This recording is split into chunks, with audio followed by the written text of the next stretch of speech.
पण चंद्रकांत फुंदे आपल्यासोबत जोडले गेलेत, आपले प्रतिनिधी पुण्यातून. चंद्रकांत, नवाब मलिक यांच्या अटकेनंतर राष्ट्रवादी काँग्रेस हळूहळू आक्रमक होताना दिसते. सगळ्या आमदारांना मुंबईत बोलावण्यात आलंय असं कळतं. राष्ट्रवादी काँग्रेसची काही रणनीती तयार होते, या सगळ्याला कसं उत्तर द्यायचं, काय अपडेट्स आहेत? मी थोडं दुरुस्त करेल. आमदारांना मंत्री आणि प्रमुख नेत्यांना बोलवलेलं सिल्वरवरती, पवार साहेबांच्या बंगल्यावरती संध्याकाळी साधारण 7 वाजता ही बैठक बोलवली. म्हणजे जसे जसे मंत्री पोहोचतील, कारण जयंत पाटील आहेत इकडे सोलापूर इंदापूरला त्यांचा आता मेळा होता, त्यांचा आणि सुप्रियाताईंचा. म्हणजे त्यांना पोहोचायला जेवढा वेळ लागेल तेवढा कदाचित ते मिटिंगला, कारण ते शेवटी प्रदेशाध्यक्ष आहेत ते, आणि बाकीचे निम्मे मंत्री तर ऑलरेडी मुंबईत आहेत. आणि जे वंद आहेत ते सगळे अर्जंट मिटिंग बोलवली पवार साहेबांनी. कारण शेवटी नवाब मलिक एक पक्षाचा चेहरा होते, मुंबईतला मुख्य प्रवक्ते होते. त्यांना ज्या पद्धतीने अटक झाली, कारवाई झाली, याच्यावर राष्ट्रवादी आक्रमक झाले. मुंबईत ऑलरेडी आंदोलन केले, आता पुण्यात आंदोलन करते. पुढची रणनीती काय, कसं जायचं, कसं याला प्रत्युत्तर द्यायचं, या सगळ्या गोष्टींची उहापोह होईल, विचारविनिमय होईल आणि पुढची पावलं कशी उचलायची या संदर्भात स्वतः शरद पवार या सगळ्या मंत्र्यांना मार्गदर्शन करतील आणि पुढच्या सूचना देतील. बर, पुण्यामध्ये काही विशेष हालचाल किंवा तयारी दिसते? कारण पश्चिम महाराष्ट्र हा राष्ट्रवादी काँग्रेसचा गड आहे आणि त्यातल्या त्यात पुण्यात तर अधिक जास्त राष्ट्रवादी काँग्रेस गेल्या काही काळात आपल्याला सक्रिय दिसत होती. पुण्यात काही विशेष हालचाल? पुण्यात सकाळी सुप्रियाताई होते, इथं त्यांनी त्यांचे रेग्युलर जे मीटिंग होते, कार्यक्रम होते ते घेतले. ते करतानाच त्यांनी भाजपवरती ईडीच्या कारवाईनंतर माध्यमांशी बोलताना भाजपवर कडाडून टीका केली. हे क्लिअर कट गुजरातचे नेते मराठी माणसाला अडचणीत आणू इच्छितात, अशीच लाईन त्यांनी क्लिअर कट घेतलेली आहे. याच्यातनं अर्थ असा निघतो की राष्ट्रवादीला तर ही लाईन घ्यायची की मराठी माणसाला गुजराती माणसाकडनं अडचणीत आणलं जाते. कारण आपल्याला माहिती आहे किरीट सोमय्या गुजराती आहेत, नंतर अमित शहा गुजराती आहेत. ही सगळी लाईन त्यांना, नरेंद्र मोदी गुजराती आहेत, नरेंद्र मोदी गुजराती आहेत. ही लाईन त्यांना क्लिअर कट घ्यायची असं त्यांच्या बोलण्यातनं जाणवलं. त्यामुळं राष्ट्रवादी आता कदाचित ह्याच लाईनवरती जाईल. कारण आपल्याला माहिती आहे महापालिका इलेक्शन आहेत, मुंबई आहे, पुणे आहे, आणि पुण्यात आता 5:30 वाजता राष्ट्रवादी आंदोलन करते बालगंधर्व चौकात त्या अटकेच्या निषेधार्थ. किती वाजता कुठे आंदोलन असणार आहे? हे फक्त आंदोलन पुण्यात असणार आहे का महाराष्ट्रात अन्य ठिकाणी आजच आंदोलन होईल? जिथं जिथं जसजसे कार्यकर्ते गोळा होतील तसं ते आंदोलन ठरवलं जातील, त्या तिथल्या विभागातील वेळेनुसार किंवा उपलब्ध कार्यकर्त्यांच्या वेळेवर जमण्यानुसार. आताही हळूहळू कार्यकर्ते जमा व्हायला लागलेत येथील, आणि ते 5:30 वाजता पुण्यात बालगंधर्व चौक झाशी राणी पुतळ्यासमोर आंदोलन होईल. आणि आताच 4 वाजता पालिकेत प्रेस पण झाली शहराध्यक्षांची, त्यातही त्यांनी हाच मुद्दा घेतला की आता आम्ही आक्रमकपणे उतरणार, कारण शेवटी पालिका इलेक्शन आहे आणि प्रमुख मंत्र्याला अटक होते. ही गोष्ट सोपी नाही. यापूर्वी अनिल देशमुख ऑलरेडी अटकेत आहेत आणि आता दुसरे मंत्री. बर, चंद्रकांत, एक प्रश्न तुला आणि मग आपण तुषार रुपनवर आपल्यासोबत आहेत तर कोर्टाच्या बाहेरून, त्यांच्याकडनं काय अपडेट्स येत आहेत त्यांच्याकडे जाऊयात. चंद्रकांत, शेवटचा प्रश्न तुला. काँग्रेसनं जेव्हा मोदींच्या विरोधात आंदोलनाची घोषणा केली होती तेव्हा संपूर्ण राज्यभरात एकत्र किंवा टप्प्याटप्प्यानं आंदोलन करू असं सांगितलं होतं. राष्ट्रवादी काँग्रेसमधल्या सूत्रांनी अशी काही माहिती दिली आहे का शरद पवार यांच्यासोबत मंत्र्यांची बैठक झाल्यानंतरच राष्ट्रवादीच्या आंदोलनाची औपचारिक दिशा पुढे येईल? आता जी सकाळपासून जी आंदोलन झाली मुंबईत असेल किंवा आता पुण्यात होतं, ही उत्स्फूर्त आंदोलन आहेत. म्हणजे तात्कालिक ज्याला आपण रिॲक्शन म्हणतो ती आहेत. पण याच्या पुढची रणनीती या संध्याकाळच्या सिल्वर ओकवरील बैठकीनंतरच तयार केली जाईल आणि त्यानुसार कार्यकर्त्यांना आदेश दिले जातील. कारण राष्ट्रवादी आपल्याला माहिती आहे सगळे निवडून येणारे आमदार आहेत, यांना कदाचित गळायला लावण्याचा प्रयत्न केला जाऊ शकतो भाजपकडनं. म्हणून शरद पवारांनी तातडीची बैठक बोलवली आणि आमदार आणि मंत्र्यांना सांगितलेलं आहे की बाबांनो, आपण समर्थपणे लढलं पाहिजे अशा संकटाच्या काळामध्ये. अनेक वेळा आपल्यावर अशी संकट आली, दाऊदचं नाव जोडलं जातं. यापूर्वी पवार मुख्यमंत्री असताना दाऊदचं नाव जोडलं गेलं आणि आताही नवाब मलिकांना जाणीवपूर्वक दाऊदचं नाव जोडलं जातं या सगळ्या गुन्ह्यामध्ये आणि बदनाम केलं जातंय. हे कुठेतरी थांबलं पाहिजे आणि त्याला आपण ठोस प्रत्युत्तर दिलं पाहिजे. ते प्रत्युत्तर नेमकं कसं द्यायचं, रस्त्यावर उतरून द्यायचं की कायदेशीर लढाई द्यायचं, हे सगळी रणनीती आता बैठकीत ठरेल. बर, चंद्रकांत तुर्तास धन्यवाद या सगळ्या सविस्तर माहितीबद्दल. तुषार रुपनवर आपले प्रतिनिधी आपल्यासोबत आहेत. चंद्रकांतने सांगितलं तसं आज संध्याकाळपासून, आत्तापासूनच जिथे जिथे जसं जसं शक्य होईल तसे तसे राष्ट्रवादी काँग्रेसचे कार्यकर्ते मैदानात उतरतील आणि आंदोलनाला सुरुवात करतील. आंदोलनाची अंतिम रूपरेषा शरद पवार यांच्यासोबत झालेल्या बैठकीनंतरच कदाचित जाहीर करण्यात येईल. तुषार, या मधल्या काळात कोर्टामध्ये नेमकं काय झालं? नवाब मलिक यांच्याकडनं आणखीन कोणकोणते मुद्दे त्यांच्या वकिलांकडनं मांडण्यात आले आणि त्यांनी सगळ्यात सुरुवातीला जे कोर्टाला म्हटलं होतं एक महत्त्वाची बातमी, शरद पवार राष्ट्रवादी काँग्रेसचे अध्यक्ष यांच्या सिल्वर ओक या निवासस्थानी आता राज्यभरातले वेगवेगळे मंत्री दाखल होत आहेत. हसन मुश्रीफ हे त्यांच्या बंगल्यावर दाखल झालेले आहेत आणि सगळे मंत्री मुंबईत पोहोचले. सुप्रिया सुळे आणि जयंत पाटील हे सुद्धा एका कार्यक्रमाकरता पश्चिम महाराष्ट्रात होते. ते थोड्याच वेळात म्हणजे पुढच्या साधारण 1.5 ते 2 तासात हे मुंबईत दाखल होतील आणि मग शरद पवार यांच्या घरी पोहोचल्यानंतर राष्ट्रवादी काँग्रेसची अंतिम बैठक होईल. पण सध्या हसन मुश्रीफ राष्ट्रवादी काँग्रेसचे कोल्हापुरातले ज्येष्ठ नेते आणि मंत्री, राजेश टोपे राष्ट्रवादीचे नेते आणि राज्याचे आरोग्यमंत्री जालन्यातले आमदार आहेत, अजित पवार हे मंत्रालयातून निघालेत, ते सुद्धा आता सिल्वर ओककडे रवाना होत आहेत. मगाशी जितेंद्र आव्हाडसुद्धा बाहेर पडले होते, तेही कदाचित पुढच्या थोड्याच वेळात इथे दाखल होतील. तुषार, नवाब मलिक यांच्या वतीने जे कोर्टात सांगण्यात आलं की मला काहीच संधी दिली गेली नाही, मला नोटीस बजावण्यात आली नाही, मला कागदपत्र घ्यायला सुद्धा परवानगी देण्यात आली नाही, याबद्दल काही न्यायालयानं म्हटलंय? न्यायालय सुरुवातीला दोन्ही पक्षांचा आपल्याला युक्तिवाद ऐकताना पाहायला मिळतं. आपल्याला आता ईडीच्या ज्या या ठिकाणी वकील आहेत अनिल सिंग यांनी कोर्टामध्ये सांगितलेलं आहे की कोर्टामध्ये खूप मोठ्या प्रमाणात गर्दी होताना पाहायला मिळते. तर कोर्टामध्ये फक्त वकिलांनाच उभं राहू दिलं पाहिजे, कारण की नवाब मलिक हे मंत्री असल्यामुळे नवाब मलिकांचे नातेवाईक आपल्याला कोर्ट परिसरामध्ये मोठ्या संख्येने जमा होताना पाहायला मिळत होते. त्यामुळे ईडीच्या वकील अनिल सिंग यांनी कोर्टामध्ये दावा केला आहे की फक्त कोर्टामध्ये फक्त वकिलांनाच उभं राहिलं दिलं गेलं पाहिजे. त्याचप्रमाणे गोवाला जी कंपाऊंड आहे या ठिकाणी, ते गोवाला कंपाऊंड आपला हसीना पारकर यांच्या ताब्यामध्ये आहे. हसीना पारकर मुंबईतली जी काही दाऊदची संबंधित सर्व जी काही प्रॉपर्टी आहे त्यावरती या ठिकाणी कब्जा आपल्याला हसीना पारकरचा असताना पाहायला मिळतोय आणि त्यावरती कंट्रोलिंग ही हसीना पारकर असताना पाहायला मिळते. त्यामुळे हसीना पारकरचा यामध्ये खूप महत्त्वपूर्ण असा रोल आहे. त्यामुळे आणि आता सध्याची जी प्रॉपर्टी आहे गोवाला कंपाऊंड, ज्या प्रॉपर्टीच्या वादातून या ठिकाणी नवाब मलिकांना अटक झालेली आहे, ती प्रॉपर्टी सध्या हसीना पारकर यांच्या ताब्यामध्ये आहे.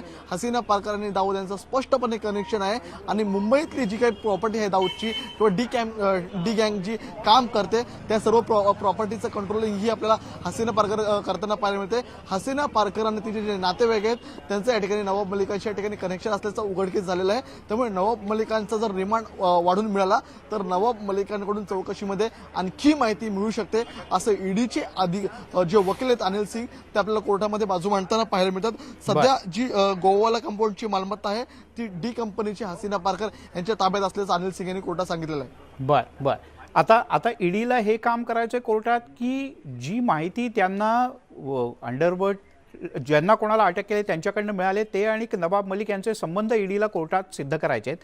तुझ्याकडे मी येतो, पण एक अपडेट सिल्वर ओकवरनं स्वाती लोखंडे आपल्या प्रतिनिधी इथे पोहोचलेत. स्वाती, हसन मुश्रीफ आले थोड्या वेळापूर्वी, आणखीनही काही मंत्री येऊन इथे दाखल झाले. थोड्याच वेळात सुप्रिया सुळे आणि जयंत पाटील सुद्धा इथे पोहोचतील. काय काय नेमकं घडतंय आत्ता सिल्वर ओकवर आणि काय रणनीती असू शकते राष्ट्रवादी काँग्रेसची? खरं तर मुख्यमंत्री आणि शरद पवार यांची एक बैठक आहे 5:30-6च्या सुमारास वर्षावर, आणि या बैठकीच्या आधी राष्ट्रवादीचे मंत्री आणि शरद पवार ही यांची बैठक होऊ घातलेली आहे आणि त्यासाठी हसन मुश्रीफ काही वेळापूर्वी आलेत आणि त्याचबरोबर राजेश टोपेही आलेत. जयंत पाटील स्वतः आता सोलापूरहून निघालेले आहेत, ते मुंबईत काही वेळात पोहोचतील, काही तासांचा कालावधी लागू शकतोय. पण एकूणच जे राष्ट्रवादीचे मंत्री आहेत ते आधी सिल्वर ओकला येतात, त्यांची बैठक झाली की मग शरद पवार हे सिल्वर ओकला जाणार आहेत. एकूणच पुढची रणनीती काय असेल हे ठरवण्यासंदर्भात एकतर कोर्टामध्ये हे जर सिद्ध झालं की जे आरोप लावण्यात आलेले आहेत, जे FIR करण्यात आलेले आहेत आणि रिमांड कुठल्या गोष्टींवर मिळतं यावर आधारित आपल्या सगळ्यांना माहिती आहे की निर्णय घेतले जाणार आहेत. अगदी मग तो राजीनामा घ्यायचा नाही घ्यायचा, ते खातं दुसरं कुणाकडे द्यायचं का, या अशा अनेक गोष्टी पण चर्चा होऊ शकते. पण सध्या तरी ही एक बैठक आहे असं म्हटलं जातं आणि या बैठकीला अजित पवार स्वतः पोहोचलेत. या दृश्यांमधून आपण दाखवू शकतो की राज्याचे उपमुख्यमंत्री आणि छगन भुजबळ पण इथे आता आपल्याला आलेले बघायला मिळतात आणि छगन भुजबळ पोहोचलेले आहेत. अजून अजित पवार आलेले नाहीत, पण अजितदादा पण आलेले आहेत. आता अजितदादांची दृश्य आपण इथे बघितली आणि त्याचबरोबर मागोमाग एकामागोमाग गाड्यांचा ताफा इथे आपल्याला येताना बघायला मिळतोय. या क्षणी बाळासाहेब पाटील पण इथे आलेले आहेत. त्यामुळे राष्ट्रवादीच्या सगळ्या मंत्र्यांची दृश्य आता आपण बघितली की सिल्वर ओकला हे पोहोचले. ही बैठक होणार आहे. या बैठकीनंतर एक काहीतरी महत्त्वाची धोरण घेतलं जाऊ शकतं किंवा निर्णय घेतला जाऊ शकतो. विशेष म्हणजे आपण बघितलं की महाविकास आघाडी सरकारमधल्या नेत्यांवर आरोप लावणं किंवा त्यांना या प्रकरणामध्ये गोवण्याचं प्रकरण ही काही नवीन नाही आहे. अगदी मग अनिल देशमुख असतील, संजय राऊत असतील, आणखी एक कडी आलेली आहे. कदाचित वळसे पाटील आलेले आहेत. कदाचित आपण बघूया की नेमकं आता कोण आहेत. गृहमंत्री वळसे पाटील आपल्याला बघायला मिळत आहेत. त्यामुळे सगळे मंत्री इथे पोहोचलेत आता आणि काही वेळातच या बैठकीला सुरुवात होईल आणि या बैठकीनंतर ही सगळेजण वर्षावर पोहोचणार आहेत असं कळतंय. त्यामुळे अत्यंत महत्त्वाची खलबतं या काही पुढच्या तासात होऊ शकतात. अत्यंत महत्त्वाचे निर्णय पुढच्या काही वेळात घेतले जाऊ शकतात. मग हे निर्णय अनेक बाबतींमधले असू शकतात. त्यामुळे ही आताची बैठक आणि त्यानंतरची शरद पवार आणि मुख्यमंत्री यांच्यातली बैठक ही खूप महत्त्वाची आणि निर्णयात्मक असेल असं म्हणायला हरकत नाही. कारण आज सकाळपासूनच राज्याच्या राजकारणाला एक वेगळी कलाटणी मिळताना बघायला मिळते आणि त्या दृष्टीनं आता ज्या बैठकांच्या फैरी झडतात मग त्या राष्ट्रवादीच्या अंतर्गत मंत्र्यांची आणि शरद पवार एनसीपीचे सुप्रीमो यांची बैठक असू दे किंवा मग उद्धव ठाकरे आणि शरद पवारांची होऊ घातलेली बैठक असू दे, खूप महत्त्वाच्या निर्णयांची अपेक्षा आपल्याला या बैठकीकडून आहे. मिलिंद, स्वाती तू राहाच आपल्यासोबत, कारण एक नाही तर आता जवळपास अर्धा डझनपेक्षा जास्त मंत्री हे सिल्वर ओकवर दाखल झालेत आणि तू म्हणालीस तसं मुख्यमंत्र्यांची सुद्धा शरद पवार यांच्यासोबत बैठक आहे आणि त्या आधीच्या या बैठकांना विशेष महत्त्व आहे. पण एक महत्त्वाची अपडेट आपल्याकडे येते ही आपण पाहूयात. नवाब मलिक यांच्या वकिलांचा युक्तिवाद सुरू झालेला आहे आणि नवाब मलिक यांच्या कोठडीकरता मागणी करण्यात आली आहे आणि याच विषयावरनं सध्या सुनावणी सुरू आहे. मला समन्स न देता इथे बोलावलं गेलं असं म्हटलेलं आहे आणि ईडीनं मला घरीच डिटेन केलं असा सुद्धा दावा नवाब मलिक यांच्या वतीनं त्यांच्या वकिलांनी केला आहे. नवाब मलिक यांच्या वकिलांचा युक्तिवाद सध्या सुरू आहे. मगाशी तुषार उपनवर आपले प्रतिनिधी सांगत होते त्याप्रमाणे न्यायालयानं सुरुवातीलाच ही केस दाखल झाल्यानंतर दोन्ही बाजू म्हणजे या दोन्ही बाजू ऐकून घेण्याच्या आधी ठरवलेलं आहे. ईडीची बाजू ऐकून घेतल्यानंतर आता नवाब मलिक यांची बाजू ऐकून घ्यायला न्यायालयानं सुरुवात केली. सुस्मिता बदाणे आपले प्रतिनिधी आपल्यासोबत आहेत. सुस्मिता, काय नेमकं होतंय कोर्टात? नवाब मलिक यांच्या कोठडीसाठीची सुनावणीला आता सुरुवात झाली आहे. नवाब मलिक यांचे वकील आता युक्तिवाद करतात. मला समन्स न देता बोलावलेलं होतं आणि ईडीने मला सकाळी 4:30 वाजता डिटेन केलेलं होतं असंही म्हटलेलं आहे. दाऊद इब्राहिम याच्या बहिणीचा सुद्धा इथे उल्लेख करण्यात आला आहे. कुर्ला गोपीवाला कंपाऊंड हसीना पारकरने मारियामाकडून घेतले होते याचाही उल्लेख करण्यात आलेला आहे आणि आता दोन्ही पक्षाच्या वकिलांकडून युक्तिवाद हा केला जात आहे. खरं तर या संपूर्ण प्रकरणामध्ये ASG अनिल सिंग यांनी सुद्धा युक्तिवाद केलेला आहे आणि त्यांनी 3 फेब्रुवारीला NIA दाऊदच्या विरोधात FIR दाखल केला होता हेही स्पष्ट केलेलं आहे. सगळ्यात महत्त्वाचा मुद्दा म्हणजे आता नवाब मलिक यांची कस्टडी मिळावी, यांची कोठडी वाढवून मिळावी यासाठीचा युक्तिवाद सुरू झालेला आहे. दोन्ही पक्षाच्या वकिलांचं म्हणणं ऐकल्यानंतरच कोर्टाकडनं संपूर्ण सुनावणीच्या अंती निर्णय हा घोषित केला जाईल. सुद्धा या संपूर्ण सुनावणी जी आहे ती सुरू आहे न्यायमूर्तींसमोर. या संपूर्ण प्रकरणाची सुनावणी सध्या सुरू होत असताना एकूणच नवाब मलिक यांचा आणि दाऊद कुटुंबीय यांचा संबंध काय होता याच्याविषयी चर्चा सुरू आहे. न्यायाधीश राहुल रोकडे यांच्या समोर अशा पद्धतीने ही सुनावणी दोन्ही पक्षाच्या वकिलांकडनं युक्तिवाद करत.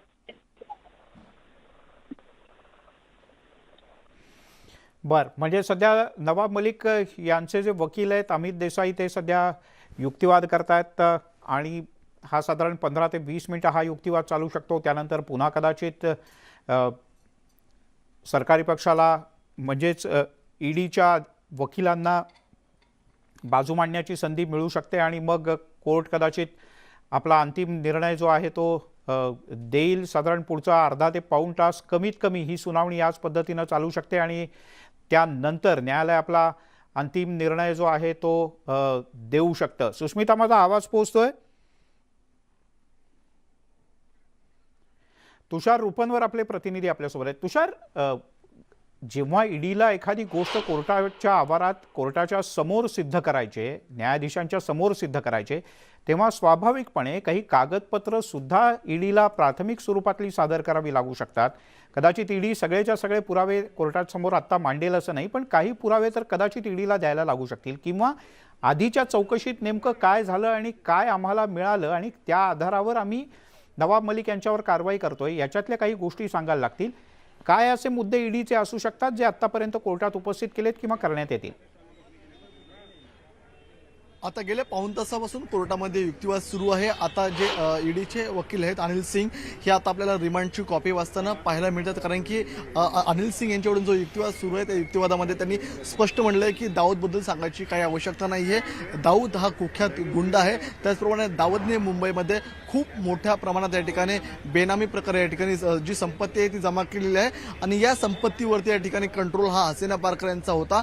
हसीना पारकर यांची जी गोवाला कंपाऊंड आहे ती गोवाला कंपाऊंड सध्या नवाब मलिक यांच्या जे मंत्री नवाब मलिक आहे त्यांच्या कंपनीच्या ताब्यामध्ये आहे. त्यामुळे या संदर्भातले डॉक्युमेंटरी एव्हिडन्स आपल्याला ईडीकडून या ठिकाणी कोर्टामध्ये सादर करताना पाहायला मिळतात आणि हे सादर करत असताना नवाब मलिकांच्या वकिलाकडून म्हणण्यात आलेलं आहे की हा रिमांड कोणत्या प्रकारचा घेऊ नये, कारण की ईडीकडून सुरुवातीलाच चूक झालेली आहे की ईडीने आम्हाला वेळ पुरेसा दिलेला नाही आहे. ईडीने आम्हाला सुरुवातीला जर समन्स पाठवलं असतं तर आम्ही या संदर्भातला युक्तिवाद करू शकलो असतो, सांगू शकलो असतो. मात्र ईडीने कोणत्याही प्रकारचा समन्स न देता, कोणत्याही प्रकारची नोटीस न देता थेट नवाब मलिक मंत्री दर्जाच्या व्यक्तीला या ठिकाणी उचलण्यात आलेलं आहे. त्याचप्रमाणे ईडीकडून असं देखील स्पष्ट सांगण्यात आलेलं आहे की दाऊदने अनेक ठिकाणी मुंबईमध्ये बेनामी या ठिकाणी संपत्ती जमा केलेली आहे. त्या संपत्तीचं कंट्रोलिंग दाऊदच्या सहकाऱ्यांकडून सुरू आहे. त्यामुळे जो दाऊद आहे त्या दाऊदचा आणि नवाब मलिकांचं नेमकं काय कनेक्शन आहे, त्यांच्या प्रॉपर्टीचं काय कनेक्शन आहे, त्यांचं जे ट्रान्झॅक्शन आहे त्या संदर्भातलं काय कनेक्शन आहे का,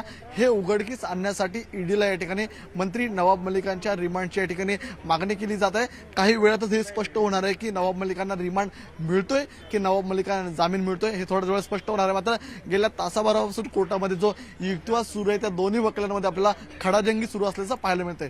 मँग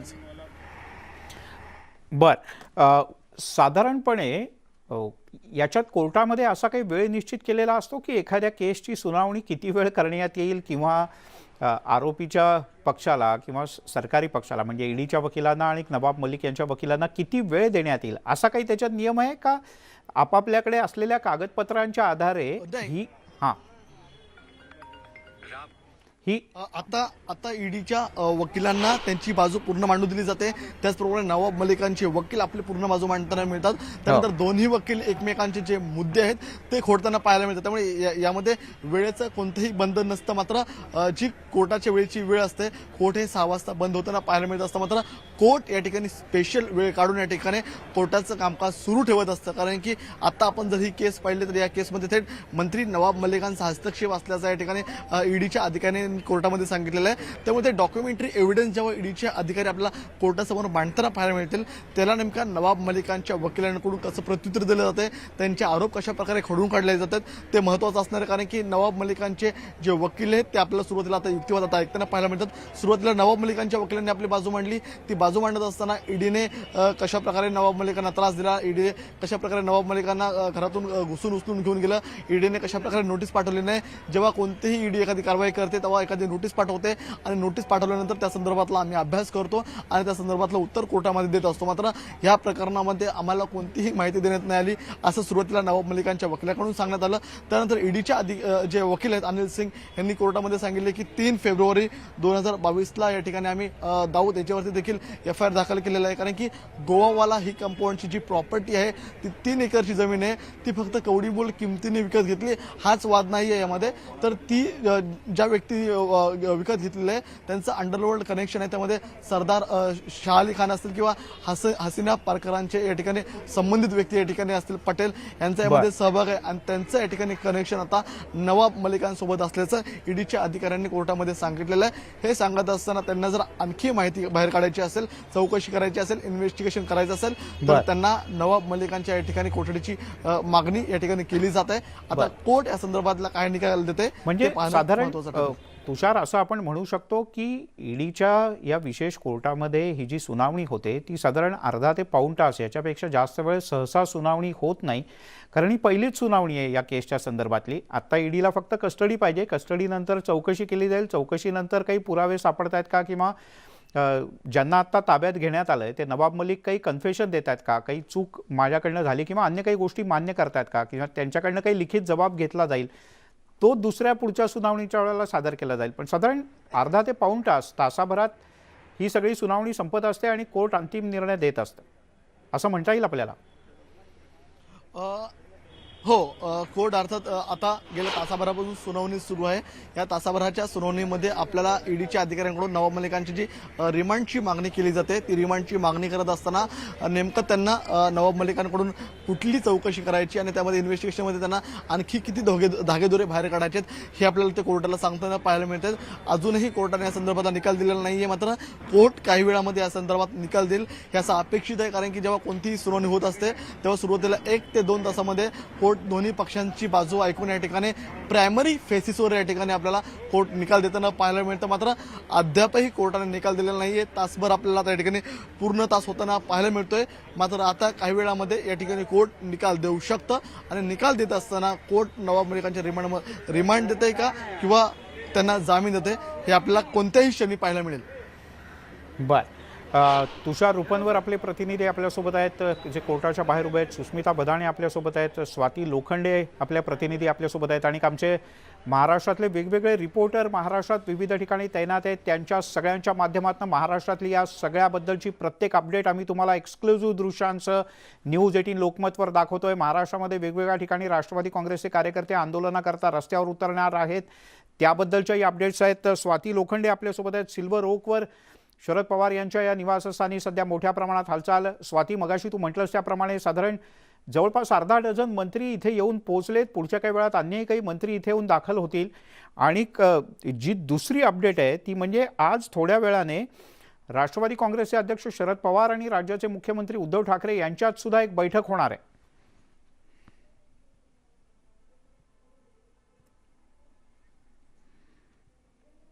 स्वाती लोखंडे यांच्यापर्यंत आपला संपर्क होऊ शकत नाही, पण सिल्वर ओकवर अतिशय जलद गतीनं घडामोडी होताना दिसत आहेत. कारण झपाट्यानं गोष्टी बदलत आहेत. जर का नवाब मलिक यांना मोठी कस्टडी देण्यात आली तर त्यांच्याकडून ईडी अनेक प्रकारची चौकशी करून घेऊ शकतं. साधारणपणे मुळात काल रात्री उशिरा केंद्रीय अर्थमंत्र्यांचं एक विधान आलं होतं की हातात विशिष्ट पुरावे असल्याशिवाय मुळात ईडी कोणतीही कारवाई करत नाही. आज पहाटे ही कारवाई झाली आहे. विशाल पाटील आपल्यासोबत आहेत, आपले प्रतिनिधी. विशाल, काय अपडेट्स आहेत तुझ्याकडे? नक्कीच मिलिंद सर, खरं तर नवाब मलिक यांना ईडीनं अटक केल्यानंतर बैठकांचं सत्र जे आहे ते महाविकास आघाडीच्या नेत्यांचं सुरू झालेलं आहे.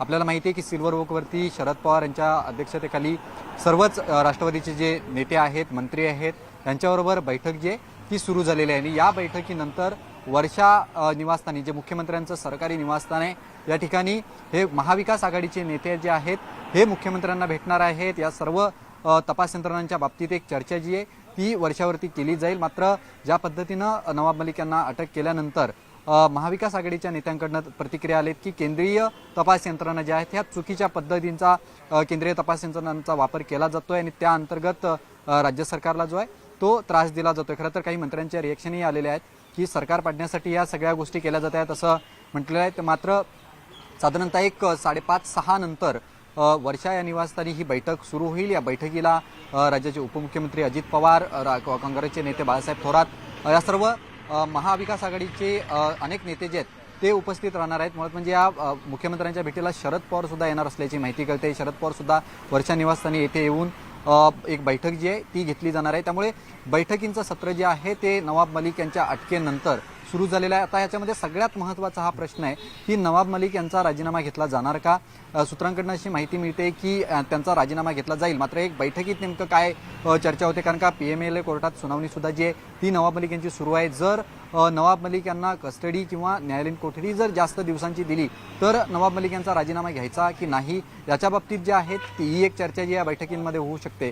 आणि या इथून पुढे कशा पद्धतीनं तपास यंत्रणांना सामोरं जायचं किंवा ज्या पद्धतीनं तपास यंत्रणा काम करतायत त्याबाबत महाविकास आघाडींच्या नेत्यांची आणि सरकारची, महाराष्ट्र सरकारच्या बाबतीत काय भूमिका असणार आहे, ही भूमिका जाहीर करण्यासाठी ह्या बैठकांचं सत्र जे आहे ते सुरू झालेलं आहे. कुठेतरी राष्ट्रवादीचा कार्यकर्ता जो आहे या सर्व गोष्टींमुळे संभ्रमात पडलेला आपल्याला पाहायला मिळतोय. सकाळपासून आंदोलनं जी आहेत ती राष्ट्रवादीच्या कार्यकर्त्यांकडनं होत आहेत. त्यामुळे कुठेतरी मनोबल या कार्यकर्त्यांचं खचू शकतं या कारवाईंमुळे. त्यामुळे पक्षाकडनं काही कार्यकर्त्यांना आदेश येतात का किंवा त्यांचं मनोबल वाढवण्यासाठी बर. एक काही सूचना कार्यकर्त्यांना दिल्या जातात का, ते ह्या बैठकीनंतर पाहावं लागणार आहे. मात्र आता एक थोड्या वेळातच वर्षा या निवासस्थानी मुख्यमंत्र्यांसोबत महाविकास आघाडीच्या नेत्यांची महत्वाची बैठक जी आहे ती पार पडणार मी आहे. तुला मिलिंद सर. थोडंसं थांबवतो, कारण विशाल पाटील आपले प्रतिनिधी वर्षा या निवासस्थानी आहेत मुख्यमंत्र्यांच्या, आणि इथे एक महत्त्वपूर्ण बैठक होणार आहे. पण या आधीची बैठक विशाल सुरू आहे ती शरद पवार राष्ट्रवादी काँग्रेसचे अध्यक्ष यांच्या निवासस्थानी. तिथे स्वाती लोखंडे आपले प्रतिनिधी आहेत. स्वाती, सिल्वर ओकवर साधारण अर्धा डझन मंत्री आलेले आहेत राष्ट्रवादी काँग्रेसचे. काय काय खलबतं सुरू आहेत? आत्तापर्यंत कोणी माध्यमांशी प्रत्यक्ष किंवा फोनवर अनौपचारिकपणे काही माहिती दिली का? काही रणनीती ठरवली जाते रस्त्यावर उतरण्याची का? मंत्रिमंडळात पर्यायी नाव कोण याबद्दलचा विचार होतो? खरं तर मुख्यमंत्र्यांसोबत जी बैठक होणार आहे ती त्यामध्ये शरद पवार पण असतील आणि काँग्रेसचे मंत्री असतील. पण त्या बैठकीच्या आधी राष्ट्रवादी पक्षाची वेगळी भूमिका काय असणार आहे, राष्ट्रवादी पक्षामधले काय बदल अपेक्षित आहे या संदर्भातली ही एक बैठक आहे जी नवाब मलिक यांच्या अटकेनंतर निर्माण झालेल्या जी परिस्थिती आहे त्या संदर्भात आयोजित केलेली ही तातडीची बैठक आहे. आता आपण बघितलं की या क्षणी आपल्याला इथे समोरच पोलिसांचा पहारा बघायला मिळतोय. एकूणच सगळ्या मंत्र्यांच्या इथे गाड्या आलेल्या आहेत. अजित पवार आहेत, राजेश टोपे आहेत, हसन मुश्रीफ, छगन भुजबळ, बाळासाहेब पाटील, सगळे जे कोणी मुंबईच्या जवळपास होते ते सगळे मंत्री या बैठकीला उपस्थित झालेले आहेत. जलसंपदा मंत्री काही वेळातच इथे पोहोचतील, त्यांना साधारण 3-4 तासांचा वेळ लागेल. पण त्याआधी म्हणजे मुख्यमंत्र्यांच्या बैठकीच्या आधीची ही बैठक जी राष्ट्रवादीच्या पक्षांतर्गत मंत्र्यांची बैठक आहे ही खूप महत्त्वाची बैठक आहे. कारण नेमक्या कोणत्या प्रकारच्या परिस्थिती निर्माण होऊ शकते आणि या परिस्थितीला कसं सामोरं जायचं हे पक्षांतर्गतले जे धोरण आहे ते मात्र इथे ठरवलं जाणार आहे. मग तो प्रश्न राजीनाम्याचा असू दे किंवा मग नवाब मलिक यांच्या ऐवजी तो पदभार कुणाकडे देणं असू दे, या अशा सगळ्या गोष्टींची चर्चा याच बैठकीत होणार आहे. पण तत्पूर्वी आपण इथली परिस्थिती बघतोय, सिल्वर ओकच्या बाहेरची ही परिस्थिती. या परिस्थितीतून आपल्याला अंदाज येत असेल की ज्या पद्धतीचं टेन्शन सकाळी आपल्याला ईडीच्या बाहेर बघायला मिळत होतं त्या पद्धतीचं त्याच्यापेक्षा अधिक जास्त तणाव या परिस्थितीमध्ये बघायला मिळतो. इथे पोलिसांचा फार मोठा ताफा आहे असं नाहीये, पण इथली आजची घडामोड ही महाराष्ट्राच्या राजकारणात आणखी एक कलाटणी देणारी असेल असं म्हणायला हरकत नाही. त्यामुळे स्वाती, दोन गोष्टी असतात. काही वेळेला मोठ्या मोठ्या मंत्र्यांच्या घराबाहेर जेव्हा कार्यकर्ते आणि सामान्यांची चहलपहल असते तेव्हा एक वेगळं वातावरण असतं, उत्साह असतो, घोषणा असतात, झेंडे असतात. पण आजची जी शांतता आहे स्वाती, ती शांतता बरंच काही सांगते. आणि कदाचित तुला तेच सांगायचं आहे की ही शांतता ही नुसती शांतता नाही आहे, तर त्या शांततेच्या पलीकडे काही ना काहीतरी सिल्वर ओकवर सुरू आहे आणि ते बाहेर आल्यानंतर आपल्याला सगळ्यांना कळेल. स्वाती, तू राहाच आपल्यासोबत. विशाल पण आपल्यासोबत जोडला गेलाय. विशाल, जसं एक वेगळ्या प्रकारची शांतता स्वाती अनुभवते सिल्वर ओक या निवासस्थानी, आपण या दृश्यांमधनं पाहतो आहोत. मंत्र्यांच्या गाड्या आहेत, पण नेहमी असणारा कार्यकर्त्यांचा ताफा नाहीये, तर मंत्री फार गंभीर चेहऱ्यानं या बैठकीत पोहोचतात. आपण तुषार रुपनवरकडे जाऊयात. तुषार, तुझ्याकडे काही महत्त्वाच्या अपडेट्स आहेत? आपण जर पाहिलं असेल तर एकीकडे कोर्टामध्ये युक्तिवाद सुरू आहे. आता आपल्याला ईडीचे अनिल सिंग आपल्याला या ठिकाणी रिमांडची कॉपी वाचताना पाहायला मिळतात. मात्र दुसरीकडे कोर्टामध्ये नेमकं काय होतं याकडे राष्ट्रवादीचे कार्यकर्ते कोर्ट परिसरामध्ये आपल्याला मोठ्या संख्येने जमा होताना पाहायला मिळतात. आपण त्यांच्याशी या संदर्भातला संवाद देखील साधणार आहोत, कारण की या सर्वांना कोर्टच्या परिसराच्या आपल्याला जवळपास 50 मीटर बाहेर ठेवण्यात आलेले आहे, कारण की पोलिसांनी एका फळीमध्ये या ठिकाणी बॅरिकेड लावलेलं आहे. त्याचप्रमाणे कोर्ट परिसरामध्ये कुठल्याही कायदा सुव्यवस्थेचा प्रश्नचिन्ह निर्माण होणे याची गंभीर दखल घेतलेली आहे. आपण कार्यकर्त्यांशी या संदर्भातला संवाद साधणार आहोत. काय सांगाल तुम्ही? कोर्टामध्ये युक्तिवाद सुरू आहे, ईडीकडून रिमांड या ठिकाणी मागितला जातोय. त्यानंतर या ठिकाणी मलिकांकडून सांगण्यात आलेलं आहे की मला जबरदस्तीने घरातून उचलण्यात आलं. बिल्कुल सही बात है जो नवाब भाई ने कहा है. सुबह में 4:30 बजे ये लोग सीआरपीएफ के प्रोटेक्शन के साथ में नवाब भाई के घर पे दबिश दिया इन लोगों ने और उनको 7:30 बजे ईडी के ऑफिस में लाया है. ये मोदी सरकार की एक सोची समझी चाल है. केंद्र सरकार पिछले 2 साल से परेशान है क्योंकि वो सत्ता से हटाए गए हैं जनता द्वारा, लेकिन वो लोग जल बिन मछली की तरह तड़प रहे हैं.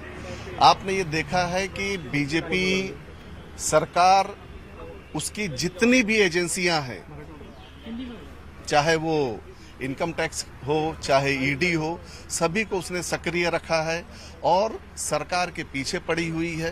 ओके, आपका क्या कहना है कि नवाब मलिक साहब जिस तरीके से महाराष्ट्र में काम कर रहे हैं और उनका बढ़ता हुआ कद देखकर और जिस तरीके से उन्हें सेंट्रल गवर्नमेंट को परेशान कर रखा है, उसके खिलाफ बदले की भावना से ये कार्रवाई की गई है और इंशाअल्लाह ताला अल्लाह ने चाहा तो उनको मदद मिलेगी। और बार बार जिस तरीके से भी आपको मालूम है यूपी का इलेक्शन चल रहा है और नवाब मलिक साहब वहाँ पे बहुत सक्रिय थे, तो हो सकता है कि उसकी वजह से भी उनको परेशान करने की पूरी कोशिश की जा रही है और लढेंगे और जीतेंगे। तर आपण या ठिकाणी पाहिलं असेल तर नवाब मलिकांच्या कार्यकर्त्यांमध्ये या ठिकाणी पाहायला मिळतंय की लढेंगे जितेंगे, नवाब मलिकांवरती सुडापोटी या ठिकाणी कारवाई केली जात असल्याचं त्यांनी म्हटलेलं आहे। मात्र काही वेळात स्पष्ट होईल कोर्ट नेमका आज काय निकाल देतंय, त्यांना या ठिकाणी रिमांड वाढवून देतंय की नवाब मलिकांना जामीन मिळतोय। बर तुषार, मी तुझ्याकडे येतो परत। स्वाती लोखंडे आपल्यासोबत सिल्वर ओक वरतून आहेत, आपल्यासोबत जोडल्या गेलेल्या या दृश्यांमधनं आपल्याला एक वेगळी शांतता ठळकपणे जाणवते। तर वर्षा या मुख्यमंत्र्यांच्या निवासस्थानी सुद्धा बाहेर काहीशी शांतता आहे। विशाल, स्वातीच्या इथे म्हणजे सिल्वर ओकच्या इथे जशी एक वेगळ्या प्रकारची शांतता आहे, गाड्या आहेत सगळ्या मंत्र्यांच्या, सगळे हाय प्रोफाईल लोक उपस्थित आहेत, पण एक वेगळी शांतता आणि तणाव आहे। असा तणाव वर्षावर पण दिसतोय। सर, खरं तर मी वर्षा निवासस्थानच्या बाहेरची परिस्थिती आत्ता दाखवेन।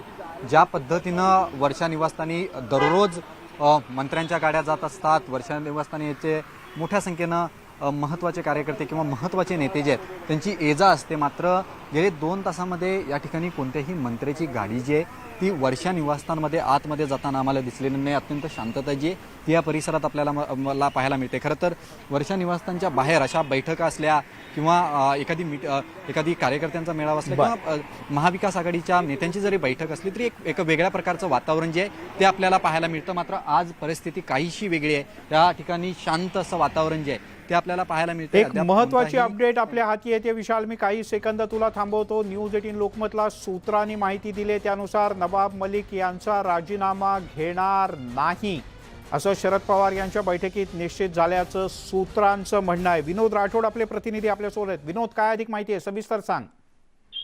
आज ज्याप्रमाणे नवाब मलिक यांना ईडीने अटक केली त्यानंतर मात्र आज सर्वात महत्त्वाची घडामोड झाली आणि त्याचबरोबर सिल्वर ओकला शरद पवार यांच्या अध्यक्षतेखाली एक बैठक पार पडत आहे। या बैठकीमध्ये अजित पवार सारखे अनेक मोठे नेते या बैठकीला उपस्थित आहे आणि या बैठकीमध्ये एक निर्णय घेण्यात आला आहे की नवाब मलिक यांचा राजीनामा घेण्यात येणार नाही आहे। त्यामुळे नवाब मलिक यांना सगळ्यात मोठं अभयदान या ठिकाणी पाहायला मिळत आहे आणि त्या पार्श्वभूमीवर शरद पवार यांची ही महत्त्वाची भूमिका या ठिकाणी पाहायला मिळत आहे। शरद पवार सकाळपासूनच एकंदरीत चर्चा करत होते की आपण कशा प्रकारे या गोष्टीला या मुद्द्यामधून बाहेर पडू, परंतु आता शरद पवार यांची जी एक नीती आहे ती रणनीती सकाळपासून आपण बोलत होतो ती रणनीती या ठिकाणी मोठी ठरली आहे आणि नवाब मलिक यांचा राजीनामा न घेतल्याने आता नवाब मलिक मंत्रिपदावर कायम राहतील आणि त्यामुळे ईडी चौकशी जरी करत असेल परंतु आता मात्र सर्वात महत्त्वाची बातमी ही आहे की नवाब मलिक यांचा राजीनामा होणार नाही, नवाब मलिक यांचं मंत्रिपद कायम राहणार आहे। त्यामुळे राष्ट्रवादी काँग्रेस पक्षाचे जे नेते आहेत आणि काही वेळातच महाविकास आघाडीचे इतर जे नेते आहेत ते शरद पवार यांच्या भेटीला जाणार आहेत आणि त्या ठिकाणी एक मोठी बैठक होणार आहे आणि भारतीय जनता पक्षाच्या विरोधात एक मोठी रणनीती त्या ठिकाणी तयार करण्याचं काम करण्यात येणार आहे आणि भारतीय जनता पक्ष जे ज्याप्रमाणे ईडीच्या खांद्यावर बंदूक ठेवून चालवतो त्याला प्रत्युत्तर देण्यासाठी ही बैठक फार महत्त्वाची असणार आहे आणि सर्वात मोठा ज्याप्रमाणे निर्णय घेतला आहे शरद पवारांनी तो म्हणजे नवाब मलिक यांचा राजीनामा घेणार नाही अशी जी माहिती आहे ती सूत्रांनी दिली आहे। त्यामुळे हा एक मोठा निर्णय या ठिकाणी मानला जाईल। विनोद, तू राहाच आपल्यासोबत। स्वाती लोखंडे सुद्धा आपल्यासोबत आपल्या प्रतिनिधी जोडल्या गेले आहेत। स्वाती, बैठकीत विनोद राठोड आपले प्रतिनिधी, त्यांचं असं म्हणणं आहे सूत्रांनी असं सांगितलंय की नवाब मलिक यांचा राजीनामा घेणार नाही। सूत्र काय सांगतायत, मंत्री आता बैठक संपून बाहेर यायला लागलेत का? या क्षणाची ही खूप महत्त्वाची बातमी की काही वेळातच बाळासाहेब थोरात स्वतः इथे पोहोचतील, काँग्रेसचे नेते आहेत ते, आणि काही वेळातच पोहोचले आणि तशा संदर्भातली भूमिका स्पष्ट होऊ शकते। पुन्हा एकदा आपण सांगूया आपल्या प्रेक्षकांना की नवाब मलिक यांचा राजीनामा घेण्याऐवजी तशाच पद्धतीनं भाजपशी 2 हात करायचे असा साधारणतः सूर आहे महाविकास आघाडीतील नेत्यांचा। त्यामुळे त्यांचा राजीनामा होऊ शकेल असं वाटत नाही, उलट तसंच ठेवणं, त्याच पद्धतीनं पुढे जात केंद्रीय यंत्रणांशी आणि केंद्र सरकारशी लढा देऊ अशी साधारणतः भूमिका आहे महाविकास आघाडीची आणि या संदर्भातच काही वेळातच इथे येऊन ऑफिशियल घोषणा केली जाईल। पण तत्पूर्वी बाळासाहेब थोरात इथे येतील आणि त्याचबरोबर एक संध्याकाळची नंतरची एक बैठक पार पडणार आहे। पण आताची जी महत्त्वाची बातमी ही आहे ती आपण पुन्हा एकदा आपल्या प्रेक्षकांना सांगतोय की खरं तर नैतिकदृष्ट्या नवाब मलिक यांनी राजीनामा देणं हे अपेक्षित आहे, कारण अटक झालेली आहे त्यांना। त्यामुळे त्या संदर्भात आता नेमकं काय केलं जातंय याबद्दलची उत्सुकता होती। पण यावर आता सूत्रांनी दिलेल्या माहितीनुसार की अशा कोणत्याही प्रकारे ते राजीनामा देणार नाही, उलट मंत्रिपदावर कायम राहते, ते त्याच पद्धतीने लढा देतील असं म्हटलं जाते। काही वेळातच आपल्याला अशी अधिकृत घोषणा करताना महाविकास आघाडीचे नेते दिसतील। मिलिंद, स्वाती, ही अतिशय महत्त्वाची माहिती आहे की काँग्रेसचे नेते आणि माजी प्रदेशाध्यक्ष बाळासाहेब थोरात हे या बैठकीच्या इथे पोहोचत आहेत आणि कदाचित काँग्रेस राष्ट्रवादीचं एक एकत्रित मंथन किंवा राष्ट्रवादीचं मंथन काँग्रेस श्रेष्ठींच्या कानावर घालण्यासाठी बाळासाहेब थोरात इथे येत असतील आणि शरद पवार यांना भेटत असतील। अर्थात नंतर थोड्याच वेळात तर आघाडीच्या नेत्यांची मुख्यमंत्र्यांच्या सोबत सुद्धा महत्त्वाची बैठक आहे आणि सूत्रांचं असं म्हणणं आहे की नवाब मलिक यांचा राजीनामा घ्यायचा नाही असा सूर या बैठकीत आलेला आहे। स्वाती, खरं तर आपण सांगतो की आतापर्यंत सकाळपासून आपण बघितलं सगळ्यांच्या प्रतिक्रिया येतात। काँग्रेस आणि राष्ट्रवादीनं पूर्णपणे सपोर्ट दर्शवलेला आहे आणि कशा पद्धतीनं ही लढाई आम्ही लढतोय या संदर्भात काँग्रेसनं पण सुतोवाच केलेला आहे। दुर्दैवानं या संदर्भात शिवसेनेची एकही प्रतिक्रिया आलेली नसली तरी मुख्यमंत्री राष्ट्रवादी काँग्रेस आणि काँग्रेसच्या पाठीशी म्हणजे यांच्या सोबतच लढतात असं याचा अर्थ घ्यायला हरकत नाहीये। कारण आपण जसं म्हणतो की आतापर्यंत आता काही एक 10 सेकंदापूर्वी स्वतः धनंजय मुंडे पण या बैठकीत उपस्थित राहणार। या सगळ्या राष्ट्रवादींच्या मंत्र्यांची बैठक जेव्हा घडते आणि तिथे बाळासाहेब थोरात यांच्यासारखे जेव्हा नेते पोहोचतात त्यामुळे तिथे एकत्र सरकार म्हणून भूमिका कदाचित घेतली जाणार आहे आणि इथे जरी सांगितली नाही तरी वर्षाच्या मीटिंग नंतर मात्र ही घोषित करण्याची शक्यता नाकारता येत नाही की राजीनामा घेण्याऐवजी या केंद्रीय यंत्रणांच्या जी काही कारवाई आहे त्याला बळी न पडता तसंच पदावर राहून त्या संदर्भात लढा कायम देऊ अशी कदाचित महाविकास आघाडी भूमिका घेऊ शकते।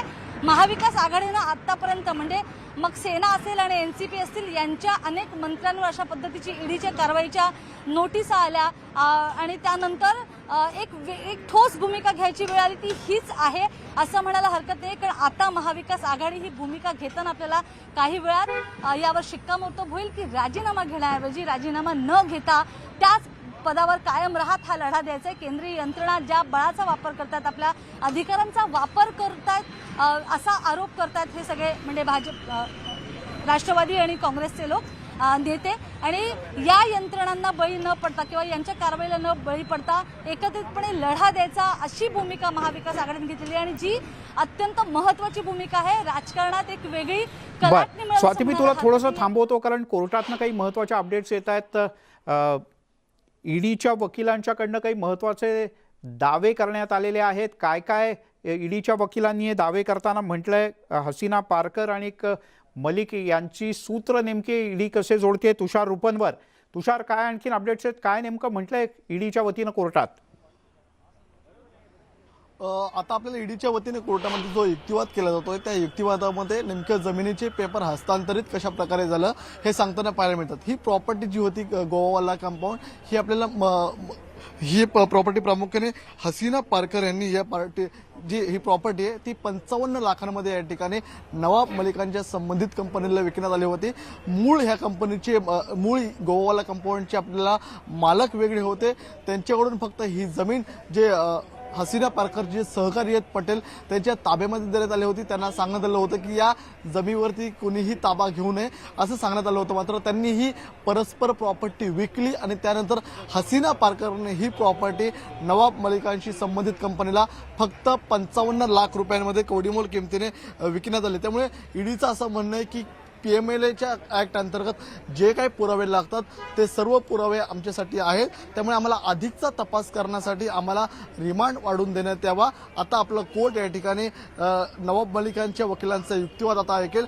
नवाब मलिकांचे वकील यामध्ये नेमकी त्यांची बाजू काय मांडतात, कारण की आता ईडीचे वकील आहेत अनिल सिंग, त्यांनी ज्या प्रकारे सांगितलेलं आहे की सर्व जमिनीचे जे हस्तांतरातले पेपर आहेत ते त्यांनी आता पेपर कोर्टासमोर सादर केलेले आहेत की नवाब मलिकांना ही जमीन 55 लाखामध्ये कवडी कमोल किमतीमध्ये कशा प्रकारे विकण्यात आली, कारण ती जमीन ही 3 एकरची जमीन आहे.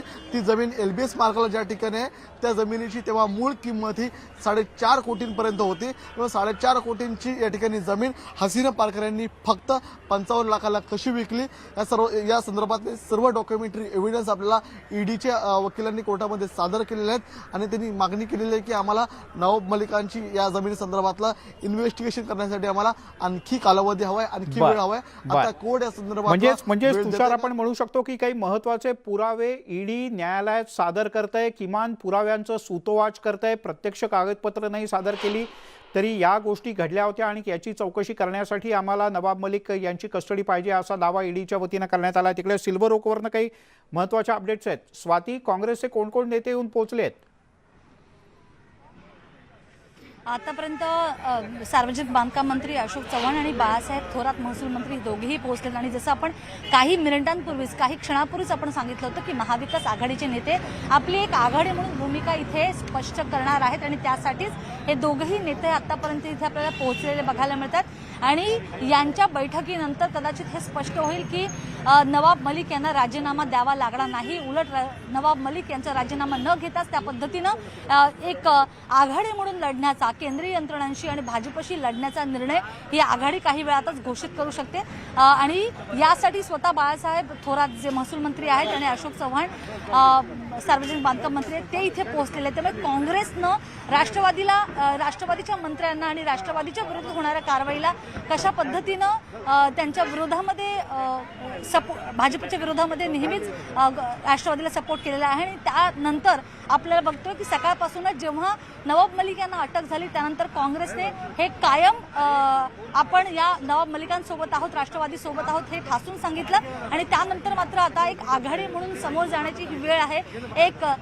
एक वेगळी आघाडी म्हणून केंद्र सरकारला आणि केंद्रीय यंत्रणांना उत्तर देण्याची ही वेळ आहे. आता असं ठरवत खरं तर उद्धव ठाकरे म्हणून मोर्चा ज्या राज्याचे आहेत किंवा जे मुख्यमंत्री म्हणून ज्या राज्याचे त्या महाराष्ट्राने ही भूमिका घेतली आहे असं म्हणायला हरकत नाही आणि त्याही वेळातच या संदर्भातली भूमिका स्पष्ट केली जाऊ शकते. पण त्या तत्पूर्वी आपण जरा ही दृश्यांमधनं बघूया की आतापर्यंत थोडंसं सिल्वर ओकच्या बाजूला तरी उभं राहू दिलं जात होतं पण आता मात्र पोलिसांनी पूर्णपणे बॅरिकेडिंग केलेलं आहे. वर जाण्या येण्याला निर्बंध आलेले आहेत कारण सगळ्या मंत्री आणि सगळे नेते तिथे पोहोचलेले आहेत. काही वेळातच सिल्वर ओकच्या या रस्त्यावरनं स्वतः शरद पवार आणि काँग्रेसचे काही जे मंत्री इथे आले ते उद्धव ठाकरेंकडे जातील पण त्याआधी मात्र ही आपली अशा पद्धतीची भूमिका ते स्पष्ट करू शकतात. त्यामुळे ही खूप मोठी गोष्ट आहे की राजीनामा म्हणजे तसं बघितलं आपण तर की नैतिकदृष्ट्या राजीनामा देणं हे अपेक्षित असलं तरी एक वेगळं धोरण स्वीकारण्याचं महाविकास आघाडीने ठरवलेलं दिसतंय. नेमकी काय राष्ट्रवादी काँग्रेस भूमिका घेते आणि त्याही पेक्षा काँग्रेस काय भूमिका घेते? कारण काँग्रेस ज्या अर्थी 2 नेते काँग्रेसचे सिल्वर ओकवर पोहोचले त्या अर्थी श्रेष्ठींचा निरोप किंवा श्रेष्ठींकरता निरोप या गोष्टी असू शकतात. तिकडे थेट पुण्यातली दृश्य आपण पाहतो आहोत. पुण्यामध्ये राष्ट्रवादी काँग्रेसचे कार्यकर्ते आंदोलनाला रस्त्यावर उतरलेत.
ऐका ना थोडंसं प्रेस आले रस्त्यावर जावा ना थोडंसं रिक्वेस्ट आहे एक रिक्वेस्ट